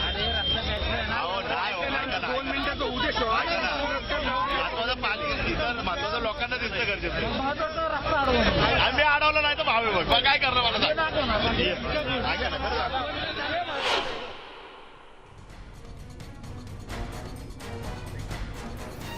आणि या क्षणाची सगळ्यात मोठी आणि महत्त्वाची बातमी ते म्हणजे ईडीकडनं औपचारिकपणे 14 दिवसांची कोठडी मागण्यात आली आहे न्यायाधीशांच्याकडे. दोन्ही बाजूचा युक्तिवाद हा पूर्ण न्यायाधीशांनी ऐकून घेतला आणि पुढच्या काही वेळात न्यायाधीश आपला निकाल सुनावू शकतात.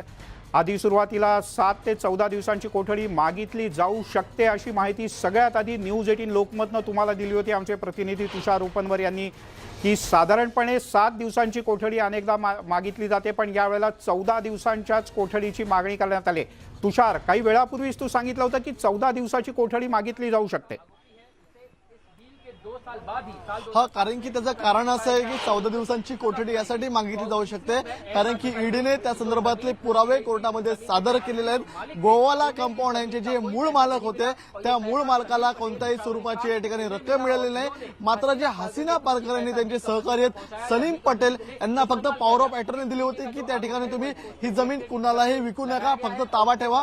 मात्र सलीम पटेल यांनी जमीन या ठिकाणी परस्पररित्या विकण्यात आली. त्या जमिनीची जी ऍसिड व्हॅल्यू होती ते ऍसिड व्हॅल्यू आपल्याला जी माहिती मिळते त्यानुसार ऍसिड व्हॅल्यू ही 3.3 कोटी रुपये होती. मात्र ही फक्त 50 लाख रुपयांमध्ये या ठिकाणी ही विकण्यात आलेली. त्यामुळे हे जे काही गैरव्यवहार झाले, हा जो काही भ्रष्टाचार झालेला आहे या संदर्भातले सर्व भक्कम पुरावे ईडीकडे मिळालेले आहेत आणि ईडीचे जे वकील आहेत अनिल सिंग यांनी कोर्टासमोर हे सर्व पुरावे मांडलेले आहेत आणि त्यांनी कोर्टाला विनंती केलेली की आम्हाला 14 दिवसांची या ठिकाणी रिमांड देण्यात यावा. जर आम्हाला 14 दिवसांचा रिमांड मिळाला तर या संदर्भातले आम्ही आणखी धागेदोरे बाहेर काढू शकतो. जर रिमांड नाही मिळाला तर या संदर्भातले पुरावे ते नष्ट करू शकतात. त्यामुळे त्यांचा जामीन नाकारला जावा आणि 14 दिवसांचा रिमांड मिळावा. 14 दिवसांच्या रिमांड नंतर या ठिकाणी आम्ही कोर्टाला आणखी माहिती देऊ शकतो. कारण की आता जे कोर्टासमोर जी माहिती अनिल सिंग यांनी दिलेली आहे ईडीच्या जे वकिलांनी, त्यामध्ये त्यांनी स्पष्ट म्हणलेले की जमिनीचे जे मूळ मालक आहेत मुनिरा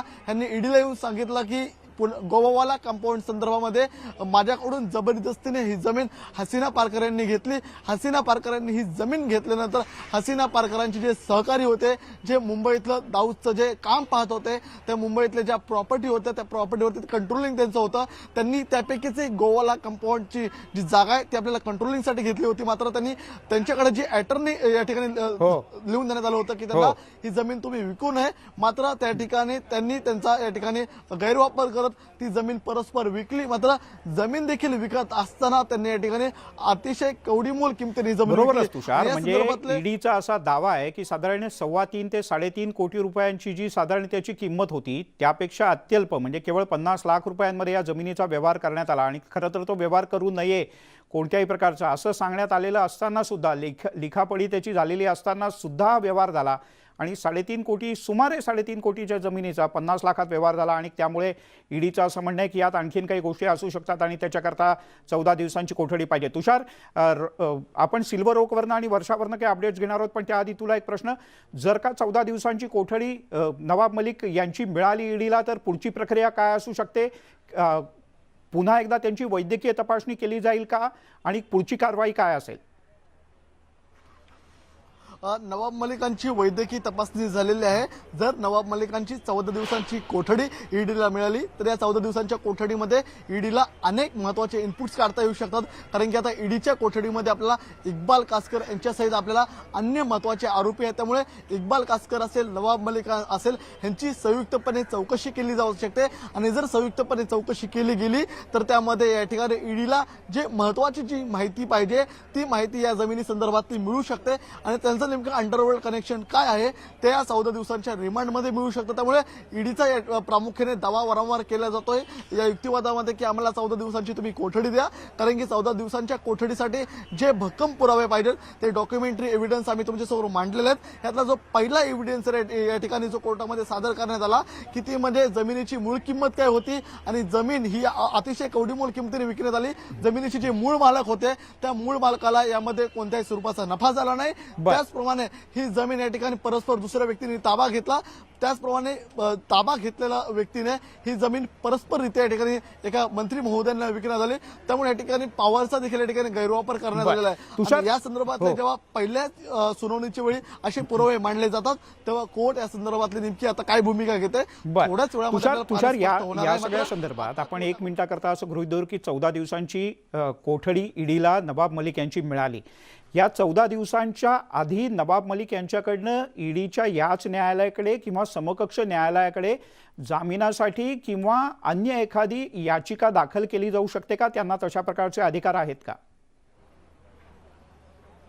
आत्ता तुम्हाला एक मी अपडेट सांगू शकतो की या ठिकाणी नवाब मलिकांचे वकील देसाई यांच्याकडून पुन्हा एकदा कोर्टामध्ये युक्तिवाद केला गेलाय की या ठिकाणी 14 दिवसांचा तुम्ही जो रिमांड मागताय तो रिमांड मागण्याची तुम्हाला 14 दिवसांची आवश्यकता नाही, कारण की त्या प्रकारचे एव्हिडन्स या ठिकाणी ईडीने या ठिकाणी कोर्टामध्ये मांडलेले नाहीत असा युक्तिवाद या ठिकाणी नवाब मलिकांच्या कडून कोर्टामध्ये सांगितलं होतं. त्याचप्रमाणे या ठिकाणी PMLA ऍक्ट कोणत्या स्वरूपाचा लागू होत नाही, मात्र ईडी त्या संदर्भातला ऍक्ट हा जाणीवपूर्वक लागू करते. त्याचप्रमाणे आम्हाला या संदर्भातला आम्हाला काही वेळ द्या, या संदर्भातली आम्ही आमची माहिती कोर्टामध्ये सादर करू. सध्या या जमिनीवरती नवाब मलिकांचा कोणताही हात नाहीये, नवाब मलिकांच्या कंपनीशी संबंधित व्यक्तींचा हात होता असं या ठिकाणी जे नवाब मलिकांचे वकील आहेत त्यांच्याकडून सांगण्यात येतं. त्यामुळे नवाब मलिकांना रिमांड मिळू नये असा जोरदार असा युक्तिवाद केला जातोय. नवाब मलिकांचे वकील देसाई आणि ईडीचे वकील अनिल सिंग यांच्याकडून आपल्याला कोर्टामध्ये खडाजंगी देखील होताना पाहायला मिळते. मात्र नेमकं कोर्ट यामध्ये निर्णय देत असताना नवाब मलिकांना रिमांड देते की नवाब मलिकांना जामीन देते ते आपल्याला पाहणं थोडंच महत्वाचं ठरणार आहे. मात्र सर्वात महत्वाची गोष्ट म्हणजे की ईडीच्या वकिलांकडून कोर्टामध्ये जी माहिती सादर केली गेली ती माहिती खूप महत्वपूर्ण अशी माहिती आहे आणि जे कागद त्यांनी कोर्टामध्ये सादर केले डॉक्युमेंटल एव्हिडन्शियल कोर्टामध्ये सादर केलेलं. त्यामुळे आता नवाब मलिकांचा रिमांड ईडीला कोर्ट देते का आपल्याला कोणत्याही क्षणी पाहावं लागणार, कारण की कोर्टाचं कामकाज संपायला काही वेळ बाकी राहिलेले. मात्र आता कोर्टामध्ये आपल्याला वेगवान घडामोडी घडताना पाहायला मिळतात, कारण की नवाब मलिकांचे जे वकील आहेत देसाई ते आपल्याला ईडीचे जे वकील आहेत अनिल सिंग यांचे या ठिकाणी मुद्दे खोडून काढताना पाहायला मिळतात. मात्र ईडीच्या अधिकाऱ्यांकडून ज्या वकिलांकडून जी माहिती कोर्टामध्ये कागद पुराव्याशी मांडली जाते त्याला मात्र देसाईंना उत्तर देता येत नाहीये. नवाब मलिकांच्या वकिलांकडून वारंवार एकच सांगितलं जातंय की आम्हाला तुम्ही वेळ द्यावा, या संदर्भात रिमांड देऊ नये. मात्र आता ईडीच्या वकील या ठिकाणी जी बाजू मांडलेली आहे त्या संदर्भात नेमकं कोर्ट काय निर्णय देते थोड्याच वेळात आपल्याला पाहणं महत्वाचं ठरणार आहे, कारण की कोर्ट कोणत्याही क्षणी या संदर्भातला निर्णय देऊ शकतं. नवाब मलिकांना रिमांड मिळतोय का, आणि जर रिमांड मिळाला तर तो नेमका किती दिवसांचा मिळतोय, कारण की ईडी कडून 14 दिवसांची रिमांडची मागणी केली. तुषार, मी तुला थोडंसं थांबवतो. तू म्हणालास मी तुला थोडंसं थांबवतो कारण तू म्हणालास त्याप्रमाणे पुढच्या साधारण 15 मिनिटांमध्ये निकाल येऊ शकतो न्यायाधीशांचा, कदाचित त्याही आधी येऊ शकतो, कारण कोर्टाची वेळ आता संपत आलेली आहे. साधारण 5:55 जवळपास झालेली आहेत. त्यामुळे पुढच्या 10 मिनिटात कोर्ट आपला निर्णय सुनावू शकतं. हा निर्णय सगळ्यात आधी तुम्ही न्यूज 18 लोकमतवर पाहणार आहात की नवाब मलिक यांना कोठडी मिळाली का नाही, आणि मिळाली तर ती किती दिवसांची मिळाली. दरम्यान थेट जाऊयात पुण्याला. अनेक आंदोलक रस्त्यावर उतरले आहेत आणि अनेकांच्या प्रतिक्रिया येत आहेत.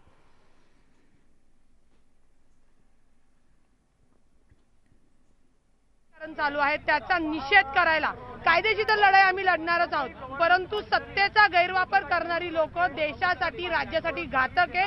आणि महाराष्ट्राची जनता ज्या पद्धतीने भाजपने या ईडीचा बिडी म्हणून वापर केला तर ही जनता फुटल्याशिवाय राहणार नाही. ईडीचा वापर केला बीडी सारखा जी ईडीची विश्वासार्हता होती त्यांनी घालवलेली आहे आणि त्याचाच निषेध व्यक्त करण्यासाठी लोकशाहीचा गळा दाबलाय त्यांना धडा शिकवण्यासाठी आम्ही हे आंदोलन करत आहोत. काय सांगाल राजनीति कभी भी नहीं चाहेगा, क्या कहेंगे आप ये ईडी जिस तरह अरेस्ट कर रही है? 17 वर्ष झाली, एवढे दिवस काय केलं आहे सरकारने?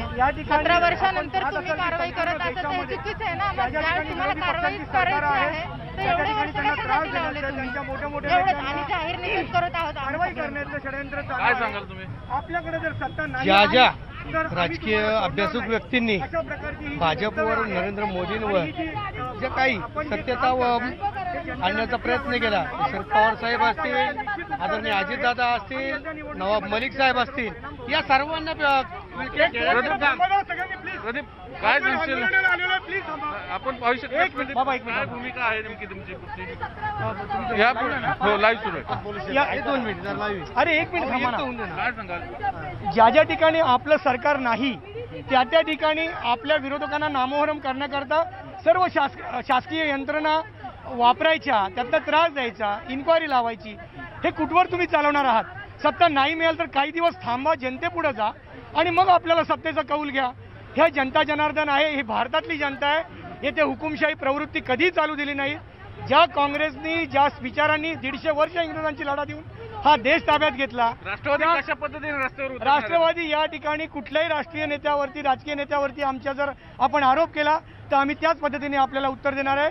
आज ही पक्षाचे कार्यकर्ते फक्त 1-2 तासापूर्वी निरोप देऊन आलेले आहेत आणि यापूर्वी यापुढे ह्या गोष्टीचा अशाच पद्धतीने उत्तर देण्यात येईल. हे सगळे राष्ट्रवादीचे कार्यकर्ते आहेत. आंदोलन सुरुवात होते थोड्याच वेळ, पण या सगळ्यांची भूमिका आहे की आता जसंच तसंच उत्तर आम्ही भाजपला देणार आहोत आणि या ईडीच्या ज्या कारवाई विरोधात निषेध व्यक्त करणार आहोत. व्हिडिओ जर्नलिस्ट सचिन हंचाटेसह चंद्रकांत पुंदे, न्यूज 18 लोकमत, पुणे. आपण पुण्यातलं हे आंदोलन पाहतो आहोत. पुण्यामध्ये राष्ट्रवादी काँग्रेसचे कार्यकर्ते मोठ्या संख्येनं रस्त्यावर उतरलेत आणि नवाब मलिक यांच्या समर्थनार्थ आणि केंद्र सरकारच्या विरोधात मोठ्या प्रमाणात घोषणाबाजी केली जाते.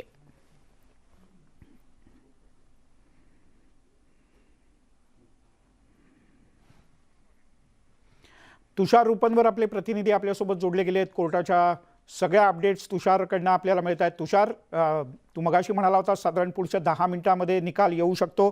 काय नेमकं आता कोर्टात होत आहे?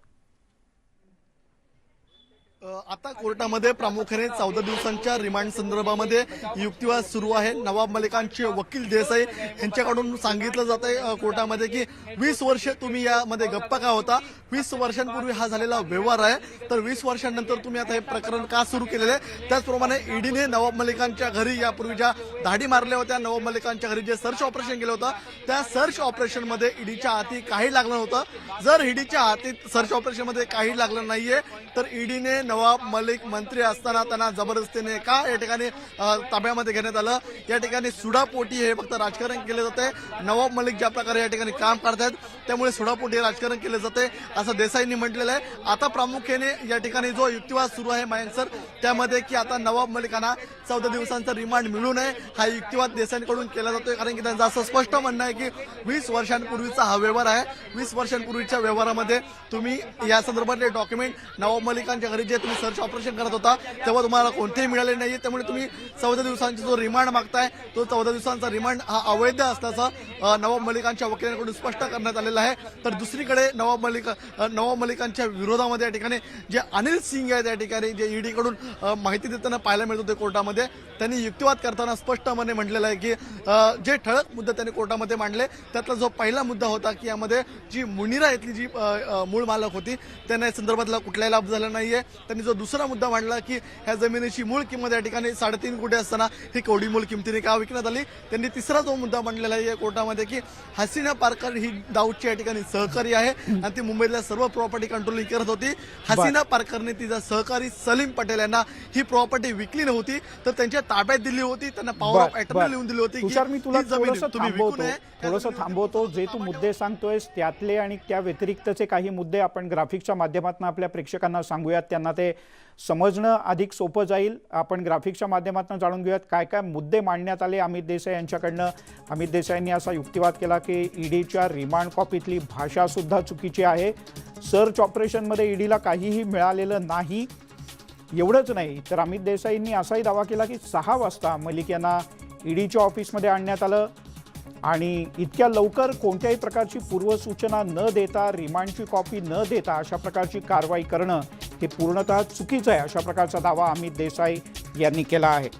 तुषार, साधारण पुढच्या 15 ते 20 मिनिटांमध्ये निकाल अपेक्षित आहे.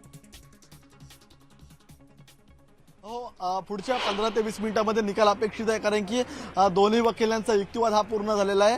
आता फक्त युक्तिवाद आणि या ठिकाणी दोन्ही वकिलांमध्ये खडाजंगी ही 14 दिवसांच्या रिमांड संदर्भात होताना पाहायला मिळते. कारण की ईडीचे जे वकील आहेत अनिल सिंग यांनी जी कागदपत्र कोर्टासमोर दाखवली, जे डॉक्युमेंटरी एव्हिडन्स दाखवले, त्यांनी जमिनीचे मूळ मालकांचे पेपर दाखवले, जमिनीचे जे हस्तांतरित पेपर दाखवले, जे पॉवर ऑफ अटर्नी लिहून दिली होती ती दाखवली. प्रेक्षकांसाठी मी पुन्हा एकदा मिलिंद सर सर्व एकदा टाइमलाईन सांगतो कोर्टामध्ये नेमकं काय घडलं होतं. जेव्हा कोर्टामध्ये कामकाजाला सुरुवात झाली तेव्हा नवाब मलिकांनी या ठिकाणी कोर्टामध्ये सांगितलं की मला जबरदस्तीने या ठिकाणी ईडीने मला ताब्यामध्ये घेतलं. मला ईडीने ताब्यामध्ये घेत असताना मला कोणत्याही प्रकारचं समन्स पाठवलं नाही. तेव्हा मी पहाटे 5 वाजता ईडीच्या कार्यालयामध्ये पोहोचलो. त्या ठिकाणी मला समन्सची कॉपी ठेवण्यात आली होती आणि मला जबरदस्तीने माझ्या हाताला धरून त्या ठिकाणी स्वाक्षरी करण्यात आली आणि त्यानंतर माझ्या चौकशीला सुरुवात झाली. मात्र जर मला ईडीच्या कार्यालयामध्ये घेऊन जायचं होतं तर ईडीने त्या गोवाला कंपाऊंड संदर्भात संदर्भातले जे पेपर्स आहेत ते पेपरची मला मागणी करायला हवी होती, कारण की आता या गोवाला कंपाऊंडशी माझा कोणताही संबंध नाहीये. हा 20 वर्षांपूर्वीचा व्यवहार आहे. त्यामुळे 20 वर्षांपूर्वीचा व्यवहार तुम्ही आता पुन्हा का काढता? कारण की यापूर्वी ईडीने या ठिकाणी नवाब मलिकांच्या घरी सर्च ऑपरेशन केलं होतं. या सर्च ऑपरेशनमध्ये त्यांना कोणतेही कागदपत्र हाती लागले नाही असं नवाब मलिकांनी सांगितलेलं आहे. त्यामुळे नवाब मलिकांचं असं म्हणणं आहे की तुम्ही मला जबरदस्तीने तुमच्या पॉवरचा वापर करून या ठिकाणी मला अटक करताय, माझ्या संदर्भातले तुम्ही पुरावे दाखवा. मात्र आता जेव्हा ईडीने या ठिकाणी कोर्टामध्ये पुरावे दाखवले त्यामुळे आता कोर्ट काय निर्णय घेते, कारण की ईडीने जेव्हा कोर्टामध्ये पुरावे सादर केले, कारण की पुरावे कोर्टामध्ये खूप महत्त्वपूर्ण असतात, कारण की कोर्टातला कागद हा खूप महत्त्वपूर्ण बोलका असतो आणि हा कागद दाखवत असताना त्यांनी मूळ मालकांचा पेपर दाखवला, जमिनीची हस्तांतरित कॉपी दाखवली, ही जमिनीची मूळ किंमत काय होती दाखवली, जमीन विकत असताना किती केवढी किमतीने विकली दाखवली, त्यामध्ये अंडरवर्ल्ड कनेक्शन काय आहे दाखवलं आणि या संदर्भातलं इन्व्हेस्टिगेशन आणखी करायचं आहे ईडीला. म्हणून ईडीने 14 दिवसांचा रिमांड मागितला. नवाब मलिकांचे वकील तुषार, पण मग याचा अर्थ असा आपण काढू शकतो की केवळ या एकाच प्रकरणाकरता किंवा या एका विशिष्ट प्रकरणात झालेल्या जमिनीच्या आर्थिक व्यवहाराच्या करताच ईडीला कस्टडी पाहिजे नवाब मलिक यांची आणि त्यांची चौकशी करायची. आतापर्यंत अन्य कोणत्याही प्रकारचा आरोप किंवा अन्य कोणत्याही प्रकारची कागदपत्र या व्यवहाराच्या व्यतिरिक्त ईडीच्या वतीनं न्यायालयात सादर करण्यात आली नाहीत.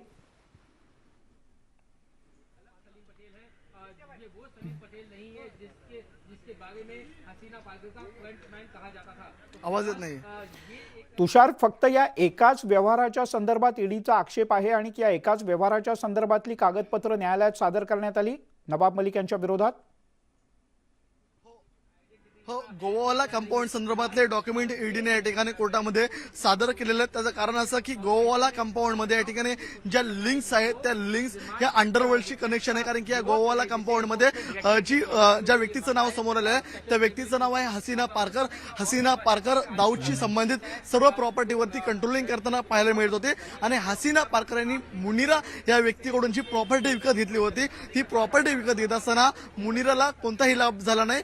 हसीना पारकरने तिचा जो सहकारी आहे सलीम पटेल त्याला ही प्रॉपर्टी या ठिकाणी जी लिहून दिली होती आणि त्यामध्ये स्पष्ट केलेले होते की ही प्रॉपर्टी तुम्ही विकता कामा नये, फक्त त्या प्रॉपर्टीवरती तुमचा ताबा असावा. मात्र सलीम पटेल यांनी ही प्रॉपर्टी या ठिकाणी हेतू पुरस्पर विकली आणि ही प्रॉपर्टी 20 वर्षांपूर्वी विकत असताना त्यांनी ही केवढी किमतीने विकण्यात आली. त्यामुळे ईडीच्या वकिलांनी जे प्रमुख या ठिकाणी मुद्दे मांडले, जे डॉक्युमेंट दाखवले आणि त्यांचं असं म्हणणं आहे की आम्हाला अंडरवर्ल्डशी कनेक्शन ज्या लिंक्स आहेत त्या आम्हाला शोधायचे आहेत, यामधलं आम्हाला इन्व्हेस्टिगेशन आणखी करायचे, कारण की ईडीकडे आपल्याला ऑलरेडी आपण जर पाहिलं असेल तर इक्बाल कासकर यांना अटक झालेली आहे. 7 दिवसांपासून ते ईडीच्या कोठडीमध्ये आहे आणि जर नवाब मलिकांचा या संदर्भातला 14 दिवसांचा रिमांड मिळाला तर नवाब मलिक असतील, इक्बाल कासकर असतील किंवा संबंधित जे व्यक्ती आहेत त्यांना या ठिकाणी समोरासमोर बसून त्यांची संयुक्तपणे चौकशी केली जाऊ शकते आणि संयुक्तपणे जर चौकशी केली गेली तर यामध्ये आणखी माहिती मिळू शकते, असं ईडीचे वकील अनिल सिंग यांनी कोर्टामध्ये सांगितलेलं आहे. आता फक्त जो शेवटचा युक्तिवाद सुरू आहे तो 14 दिवसांच्या रिमांड संदर्भातला युक्तिवाद सुरू आहे. आता कोर्ट नेमका या संदर्भातला काय निकाल देते थोड्याच वेळात पाहणं महत्वाचं ठरेल.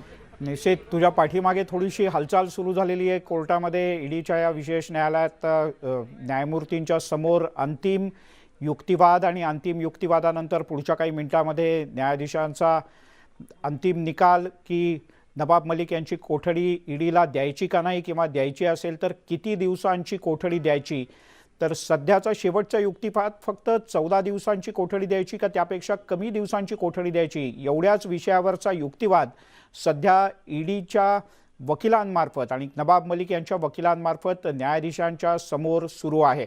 आज सकाळी साधारण 4:30-4:45च्या सुमारास ईडीची टीम ही पोलीस पथकासह नवाब मलिक यांच्या घरी पोहोचली आणि त्यांना थेट ईडीच्या कार्यालयात नेण्यात आलं आणि हाच धागा पकडून अमित देसाई जे नवाब मलिक यांचे वकील आहेत त्यांनी आणि स्वतः नवाब मलिक यांनी सुद्धा कोर्टामध्ये आर्ग्युमेंट करण्याचा प्रयत्न केला. त्यांनी सांगितलं की मला कोणत्याही प्रकारचं समन्स बजावण्यात आलेलं नाही, मला कोणत्याही प्रकारची नोटीस बजावण्यात आलेली नाही किंवा आधी काही सांगण्यात आलेलं नाही आणि थेट अटक करण्यात आली.